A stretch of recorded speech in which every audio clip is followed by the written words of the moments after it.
In the first part, I'd like to ask you about the languages. What languages do you speak?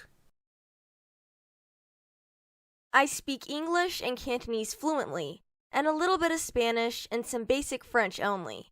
I'm considering taking up a Russian course in my next semester of university. What's your first language? Well, my first language is Cantonese. I was born and raised in Hong Kong, and it's my mother tongue as well. It's how I communicate with my family, and I use it in my everyday activities, like ordering food from the restaurants and making small talks with my friends. Is English your second language? Yes, that's right. English is my second language. I started learning English at a very young age, and I used to read a lot of English books growing up as well. Actually, when I was in junior high school, English turned out to be my favorite subject. What were the compulsory language subjects you had to take in grade school in your city? That's a good question. Let me see. In Hong Kong, the compulsory language subjects are Chinese and English, starting from preschool all the way to sitting for our university entrance exams.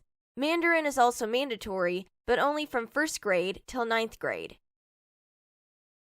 How do you communicate with your peers? The communication with my peers really depends on who I'm talking to and what the other person is comfortable with. I have some friends that mostly speak to me in Cantonese when meeting up in person, but communicates with me in Cantonese through text messages. I imagine it has to do with the complexity of Chinese characters when typing them, so we tend to type in English instead. Do you find it easy to take up a new language? Honestly speaking, learning a new language isn't really a walk in the park. If you ask me, picking up a new language fluently takes a lot of effort. In order to be considered fluent, you would not only have to be proficient in speaking, but also listening, reading, and writing in the target language. And yet, there's more to that. There's still the slang and the flow of a language as well. It's a lot easier to learn a language when you are physically there, too. That way, you can pick up the local slang and practice speaking with the locals. Which languages would you like to learn in the future? If I had to pick a language that I want to learn in the near future, I'd say Russian.